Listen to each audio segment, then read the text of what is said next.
Hello everyone. स्वागत है आप सभी का बीपीएससी विद आशीष में। आज के वीडियो में हम लोग देखेंगे कि मॉडर्न हिस्ट्री के सिलेबस का क्या इम्पोर्टेंस है, मॉडर्न हिस्ट्री के सिलेबस को कैसे पढ़ना है, कैसे समझना है, और मॉडर्न हिस्ट्री के सिलेबस को मॉडर्न हिस्ट्री में आने वाले जो 20 क्वेश्चंस होते हैं उन्हें कैसे क्रैक करना है। कल के वीडियो में हम लोगों ने देखा था कि एंशिएंट हिस्ट्री का सिलेबस क्या है, कैसे पढ़ना है, कैसे समझना है। आज हम लोग देखेंगे मॉडर्न हिस्ट्री के बारे में। साथ ही हम लोग ये भी देखेंगे कि आज के 2 इम्पोर्टेंट करंट अफेयर क्या-क्या हैं, और ये भी देखेंगे कि आज का प्रैक्टिस मेंस क्वेश्चंस कौन-सा है। तो वीडियो को आगे बढ़ाने से पहले मैं आपसे रिक्वेस्ट करना चाहूँगा कि आप लोग सब्सक्राइब ज़रूर से कर लें और वीडियो को लाइक और शेयर अपने को-एस्पिरेंट्स के साथ ज़रूर करें।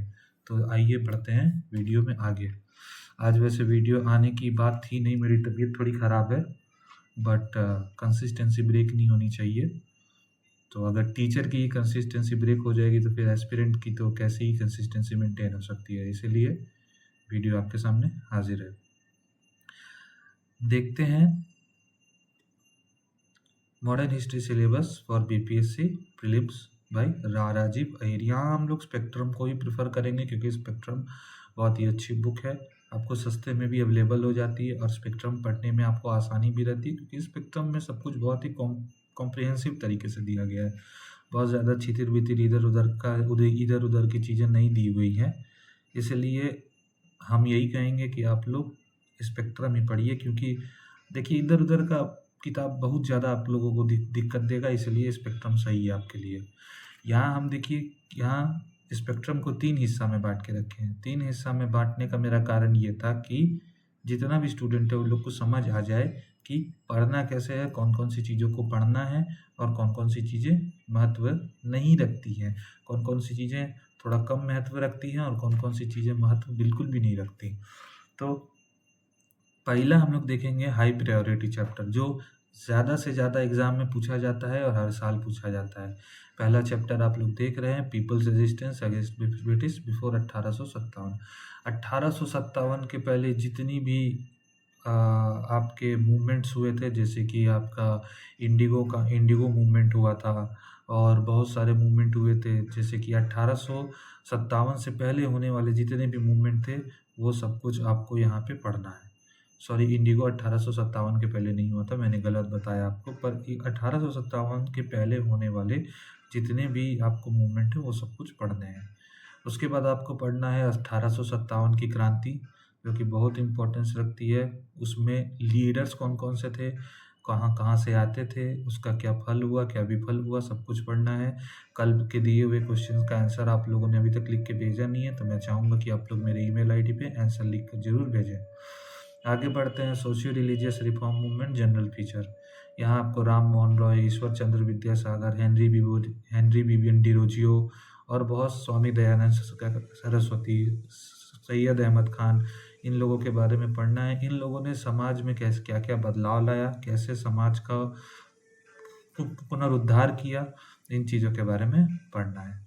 General survey of socio cultural reform movement, इस चैप्टर में आपको ब्रह्मो समाज के बारे में, आदि ब्रह्मो समाज और बहुत सारे ऐसे जो सोशियो कल्चरल मूवमेंट शुरू हुए थे उनके बारे में पढ़ना है। एज ऑफ कंसेंट बिल के भी बारे में पढ़ना है, हिंदू विडो रीमैरिज एक्ट के बारे में भी पढ़ना है। तो ये चैप्टर बहुत ही ज़्यादा महत्व रखता है आपके लिए। आगे बढ़ते हैं, beginning of modern nationalism in India.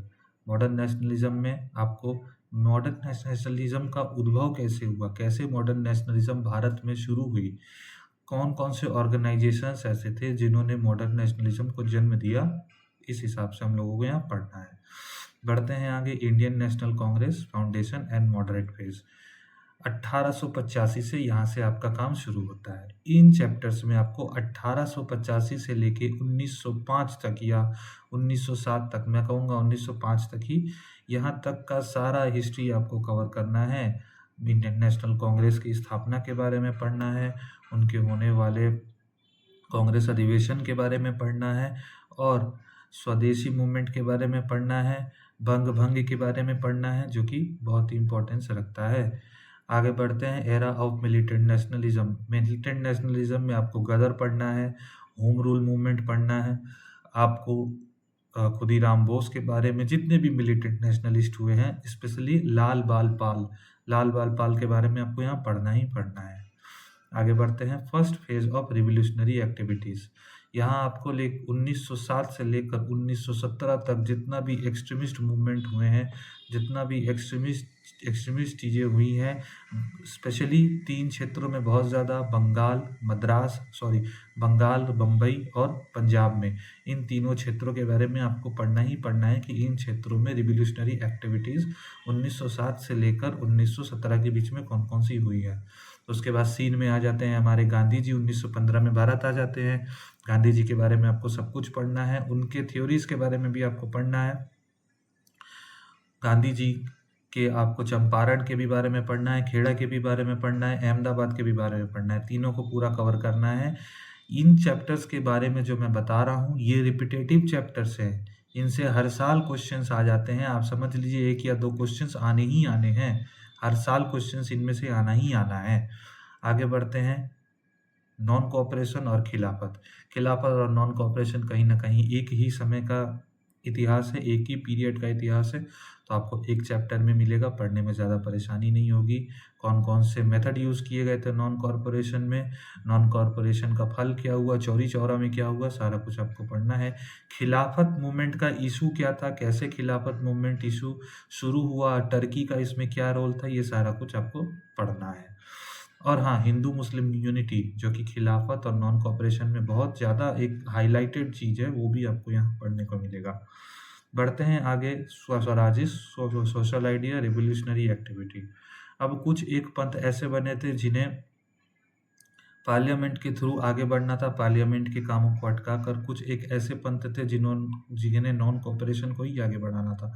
तो यहाँ पे इंडियन नेशनल कांग्रेस का दोबारा स्प्लिट होता है, एक फ्रैक्शन बनता है स्वराजिस्ट का और एक फैक्टर बनता है आपका कांग्रेस का। पहले कांग्रेस और स्वराजिस्ट में कोई भी तालमेल नहीं था, पर गांधी जी के हस्तक्षेप से ये तालमेल बनाया गया।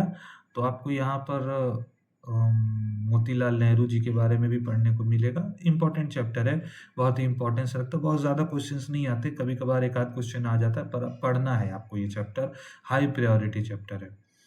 साइमन कमीशन और नेहरू रिपोर्ट बहुत ही इंपॉर्टेंट चैप्टर है। साइमन कमीशन क्यों आया, साइमन कमीशन आने का कारण क्या था, उसका विरोध क्यों किया गया, नेहरू रिपोर्ट क्या है, नेहरू रिपोर्ट का जिन्ना ने क्यों विरोध किया, जिन्ना के 16 पॉइंट क्या हैं, ये सब कुछ आपको इस चैप्टर में कवर करना है। बढ़ते हैं अगले चैप्टर में जो कि है सिविल डिसोबीडियंस और राउंड टेबल कॉन्फ्रेंस।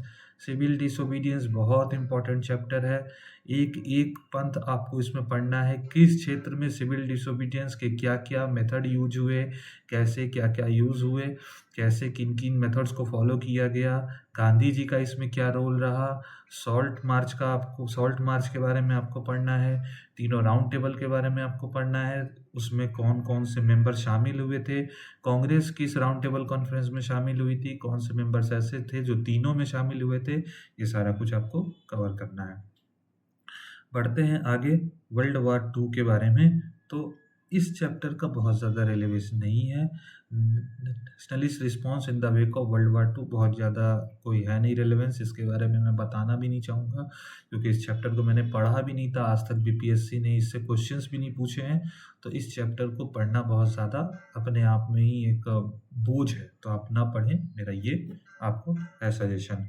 आगे बढ़ते हैं हम लोग नेक्स्ट चैप्टर की तरफ। तो यहाँ आ जाते हैं quit India movement, demand for Pakistan and the INA।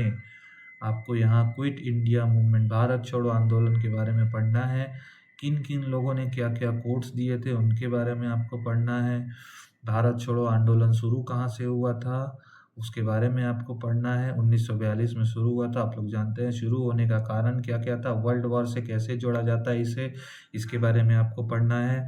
Plus Pakistan का डिमांड क्या था, मोहम्मद अली जिन्ना ने क्या डिमांड्स रखे थे पाकिस्तान को लेकर, और इंडियन नेशनल आर्मी के बारे में आपको पढ़ना है। यानी आपको इसमें सुभाष चंद्र बोस के बारे में भी पढ़ना है, उनकी पूरी जर्नी के बारे में कवर करना है, क्योंकि क्वेश्चन सुभाष चंद्र बोस से आते हैं, 2-3 बार क्वेश्चंस पूछ लिए गए हैं, इसलिए आपको सुभाष चंद्र बोस के बारे में पढ़ना ही पढ़ना है। आगे बढ़ जाते हैं पोस्ट वॉर सिनेरियो में। तो पोस्ट वॉर सिनेरियो की जब हम बात करते हैं तो पोस्ट वॉर सिनेरियो में आपको एक-एक चीज़ कवर करना है। पोस्ट वॉर सिनेरियो क्या-क्या था, कौन-कौन सी कमिटीज़ आई थी पोस्ट वॉर सिनेरियो में, कैबिनेट कमिटी भी आई थी, उसके बारे में भी पढ़ना है। ये सारी चीज़ें आपको कवर करनी है। पार्टीशन के बारे में पढ़ना है, माउंटबेटन प्लान के बारे में पढ़ना है, ये सारा कुछ कवर करना है। उसके बाद आ जाते हैं constitutional, administrative and judicial development में। यहाँ आपको स्पेशली 1773 से जो रेगुलेशन एक्ट 1773 है, वहाँ से शुरू करके आपको 1947 इंडिपेंडेंस ऑफ इंडिया एक्ट, ये सारा कुछ कवर करना है। क्वीन ऑफ ब्रिटेन का कब टेक ओवर हुआ, इसके बारे में भी पढ़ना है, यानी 1858 के एक्ट के बारे में भी पढ़ना है। आप लोग सेपरेट एक सेक्शन बना लेंगे 1858 से 1947 तक और 1773 से 1858 तक। तो इससे क्या होगा, पढ़ने में आसानी होगी। अगर आप चार्ट बना सकते हैं तो बहुत अच्छी बात है, या तो चार्ट मैं खुद प्रोवाइड आपको करवा दूंगा। उसके बाद बढ़ते हैं पेजेंट मूवमेंट। पेजेंट मूवमेंट बहुत ही ज़रूरी है। 1857 से लेकर 1947 तक स्वामी सहजानंद सरस्वती, इनके ऊपर तो आप समझ लो कि हर साल एक क्वेश्चन आ रहा है। स्वामी सहजानंद सरस्वती बीपीएससी के इतने फेवरेट टॉपिक बन चुके हैं और किसान आंदोलन स्पेशली इतना पसंदीदा टॉपिक बन चुका है कि हर साल एक क्वेश्चन इसमें से आना ही आना है। इसमें एक चीज़ मैंने ऐड नहीं किया है, आपको एक चीज़ हाई प्रायोरिटी में ज़रूर रखना है। आपको न्यूज़पेपर्स के बारे में ज़रूर पढ़ना है कि कौन-कौन से न्यूज़पेपर्स 1885 या उसके पहले 1838 से लेकर 1947 तक कौन-कौन से न्यूज़पेपर बहुत ज़्यादा महत्व रखते थे, और स्पेशली बुक्स, कौन-कौन से बुक्स बहुत ज़्यादा महत्व रखते थे जो कि पब्लिश होते थे, और कौन-कौन से मैगज़ीन, जैसे कि आप लोग जानते हैं बाल गंगाधर तिलक जो थे, उनके द्वारा 2 मैगज़ीन निकाली गई थी, एक महारत्ता और एक केसरी। एक 1893 में, एक 1895 में। तो आपको याद रखना है, ऐसे वीकली मैगज़ीन्स को ज़रूर याद रखना है, उनके एडिटर कौन थे, किन्होंने शुरू किया था, ये आपको पता होना बहुत ज़रूरी है। आगे बढ़ते हैं मीडियम प्रायोरिटी चैप्टर पे। तो इनके बारे में मैं ये बस ये कहूँगा कि 1 या 2 साल में 1 या 2 क्वेश्चन आ जाता है, बहुत ज़्यादा कोई प्रायोरिटी है नहीं इनका। और कभी-कभी 3-4 साल में भी एक क्वेश्चन आता है, तो आप लोग इसे मीडियम में रख सकते हैं, मतलब ऊपर-ऊपर से भी कर सकते हैं अगर चाहें तो, पर हाँ, छोड़ना नहीं है, करना है, इसको पूरा करना है। एडवेंट ऑफ यूरोपियंस के बारे में पढ़ना है, पुर्तगालियों के बारे में, डच के बारे में, इंग्लिश के बारे में, फ्रेंच के बारे में सारा कुछ पढ़ना है। सारा डाटा बहुत ही इम्पोर्टेंट है, एक-एक डाटा आपसे छूटना नहीं चाहिए। इसमें अगर डाटा छूटेगा, ये डाटा बेस्ड क्वेश्चन ही आता है, फैक्ट बेस्ड क्वेश्चन ही आता है, ईयर बेस्ड क्वेश्चन भी आता है। अगर आपसे छूटेगा तो नंबर जो है डिडक्ट हो जाएगा। India on the eve of British conquest, यहाँ पर आपको Anglo Mysore war, Anglo Punjab war, Anglo Sikh war, Anglo Maratha war, इन सभी चीज़ों के बारे में पढ़ने को मिलेगा। ये चीज़ें बहुत ज़रूरी है। Conquest of Awadh, conquest of Bengal बहुत ज़रूरी है, इन चैप्टर्स को पढ़ना है। Expansion and consolidation of British power, इसमें आपको डॉक्ट्रिन ऑफ लैप्स के बारे में भी पढ़ने मिलेगा, और 2-3 डॉक्ट्रिन्स तो थे, उनके बारे में भी पढ़ने को मिलेगा। कांग्रेस रूल इन प्रोविंसेस बहुत ज़्यादा महत्व नहीं रखता है, आप नहीं भी पढ़ेंगे तो चलेगा, नहीं आते हैं क्वेश्चन। पिछले 10-12 साल में कांग्रेस रूल इन प्रोविंसेस से क्वेश्चन नहीं आए हैं, क्योंकि बहुत ही कॉम्प्लेक्स चैप्टर है। कौन से प्रोविंस में कांग्रेस के कौन से अध्यक्ष बने, कौन सी सीट जीते, बहुत ही कॉम्प्लेक्स चैप्टर है, नहीं टच करना है हम लोग को। उस चैप्टर को टच ही नहीं करना है जो हम लोग की लाइफ को कॉम्प्लेक्स बना दे, इसलिए छोड़ते बढ़िए उसको। Economic impact of British rule, Britishers का इकोनॉमिक इम्पैक्ट क्या था भारत पे, क्या इम्पैक्ट पड़ा था, उसको कवर करना है। इंडियन प्रेस के डेवलपमेंट को कवर करना है। प्रेस का उद्भव कब हुआ था, याद रखेंगे पोर्टुगीज जो थे उन्होंने प्रेस का भारत में उद्भव किया था, प्रेस को भारत में शुरू किया था।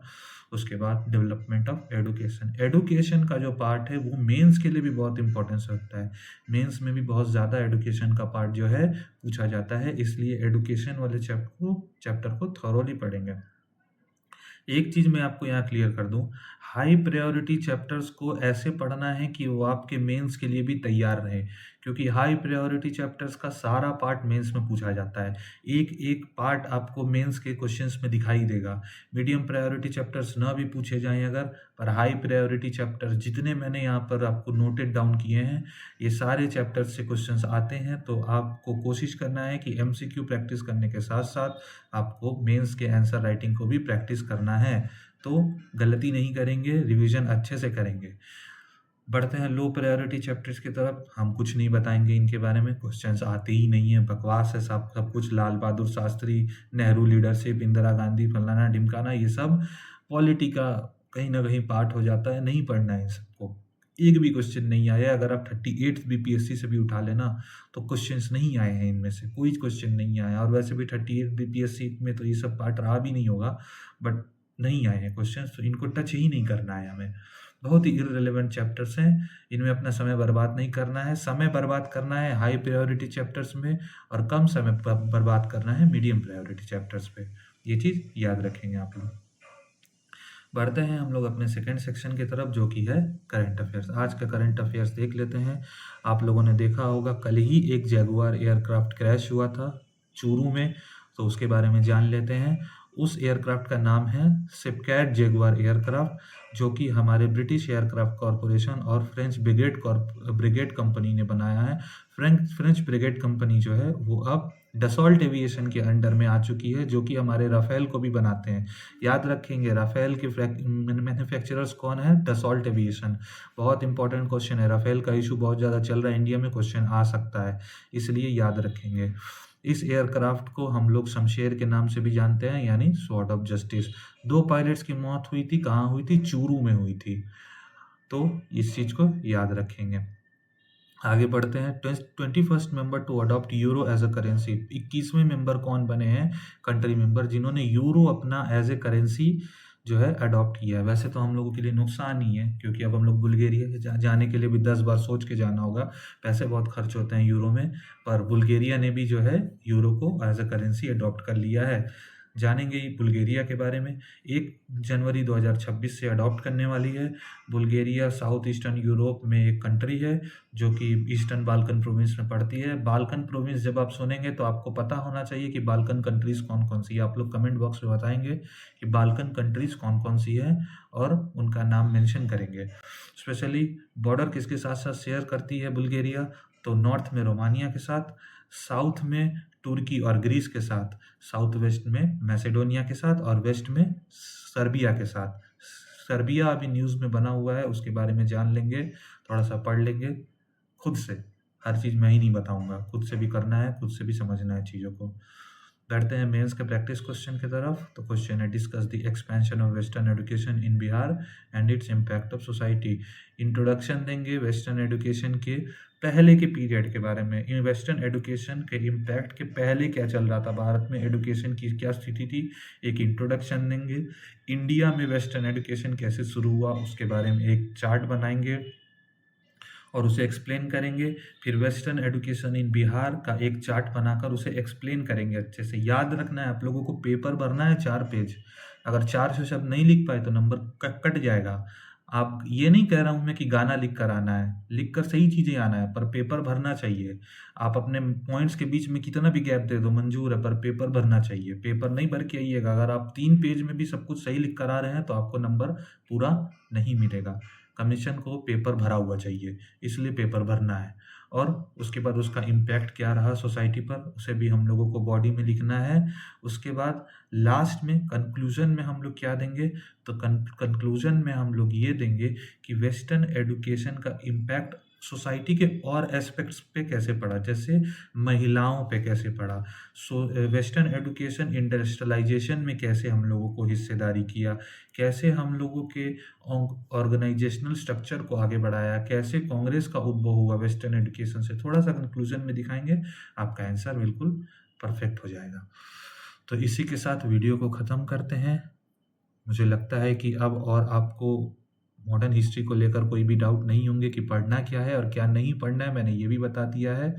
इसलिए कोई भी डाउट हो तो आप लोग मुझे टेक्स्ट कर सकते हैं, कमेंट कर सकते हैं, या मेरे डिस्क्रिप्शन में दिए गए ईमेल आईडी पर भी टेक्स्ट कर सकते हैं, या आप लोग कमेंट पे ही कर सकते हैं या ईमेल आईडी पे भी मैं रिप्लाई दे देता हूँ। मैं ईमेल आईडी पे भी एक्टिव रखता हूँ, ऐसा नहीं है कि मेरा ईमेल आईडी बंद पड़ा है, एक्टिव है ईमेल आईडी, तो वहाँ भी आपको रिप्लाई मिल जाएगा। तो वीडियो को लाइक करना ना भूलें, अपने को एस्पिरेंट्स के साथ शेयर करना ना भूलें और सब्सक्राइब ज़रूर करें। जय हिंद।